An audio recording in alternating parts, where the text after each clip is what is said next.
C'est la nôtre. Alors, pour l'instant, ils habitent chez les parents de la fille. Ils ont un grand pavillon avec les chambres à l'étage et tout. Et puis, un soir, le beau-père, il est le dernier à monter se coucher. Alors, il monte l'escalier, puis il passe dans le couloir et il entend devant la chambre des jeunes mariés « Gagné, gagné, perdu, gagné, perdu ». Qu'est-ce qu'ils peuvent foutre à cette heure-là? Alors, il dit, il faut que j'en ai le cœur net quand même. Alors, doucement, il ouvre la porte, il la pousse, et puis, qu'est-ce qu'il voit?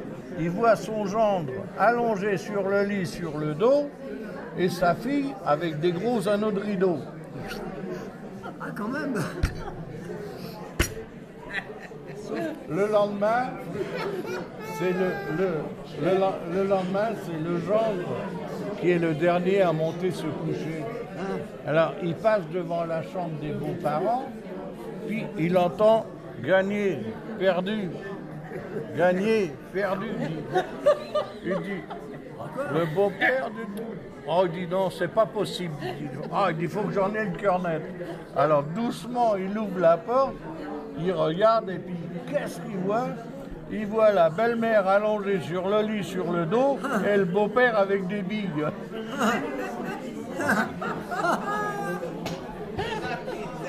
Ça enregistre le son.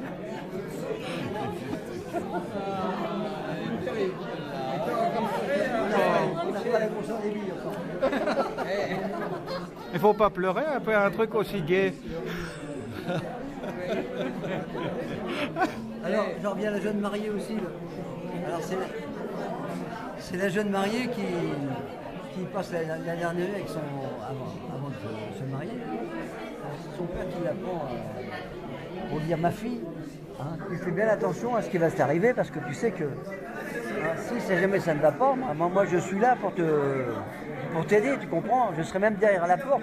Ah non papa, quand même, je veux pas que tu sois là derrière la porte. Si ça va pas, hein, tu cries papa, papa, papa, et je viens aussitôt. Bon, qu'il lui fait. Il dit, mais si ça va. Ah bah si ça va, dis, tu chantes la Marseillaise. Ah bon? Ah. Alors,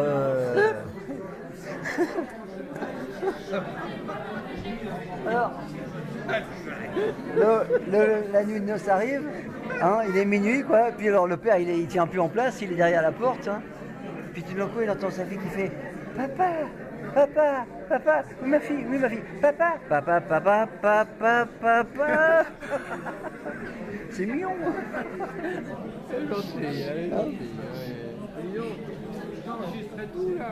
Ah bah oui, j'ai pas loupé une miette. C'est bien, écoute. Bon alors, Mais comment, tu vas passer ça sur Internet ou quoi? je suis désolé. Ah oui, ça serait sur YouTube. On arrête les histoires de cul, je vais vous faire on arrête les histoires de cul, je vais vous faire une leçon d'économie. Ah, bien. D'économie. Alors, ah oui, l'économie. Allez, René. Alors, Mon frère, il est de la coloniale. j'en connais une. Hop là. Allons-y alors. Économie. Imaginez que c'est un billet de 500 €. Ah non, c'est 20 € pour moi. Non, mais c'est 500 €. On va imaginer. C'est 500. 500 €.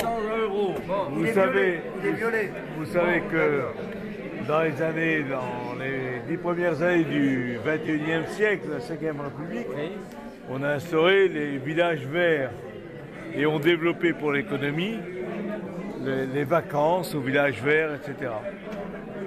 Et donc les hôteliers, tout le monde s'est un peu équipé. Un hôtelier dans un petit village de la France profonde s'est équipé pour accueillir les touristes village vert. La crise arrive, plus de touristes, plus rien. Un beau jour, arrive l'autobus de la grande ville et voit un monsieur arriver avec ses 2 valises pour passer des vacances. Tout de suite, derrière les carreaux, tout le monde regarde et dit « Voilà le beau temps revenu, voilà l'économie qui va redémarrer ». le monsieur va à l'hôtel, l'unique hôtel du village, et il dit je voudrais vous réserver une chambre. Et l'hôtelier dit ben oui monsieur, nous avons des chambres. Pourquoi c'est qu'il n'y avait plus personne depuis 2 ans. Et donc il dit ben vous aurez une chambre. Alors il dit la seule condition c'est de payer un peu à l'avance. Le monsieur met un billet de 500 € sur le comptoir, monte ses valises. L'hôtelier, dès que le gars est monté dans la chambre, l'hôtelier file chez le boucher. Pourquoi? Ben, il donne le billet de 500 € parce qu'il y avait une telle dette depuis quelque temps chez le boucher. Et le boucher ramasse ses 500, dit on est quitte, on efface l'addition. L'hôtelier rentre chez lui, tranquille. Le boucher, à peine l'hôtelier, d'habitude, donne un peu de saucisson, un peu de pâté, il donne rien. Dès que le gars partit, le boucher va chez l'éleveur et voit l'éleveur et dit j'ai une dette, voilà. Voilà le billet. Voilà le billet.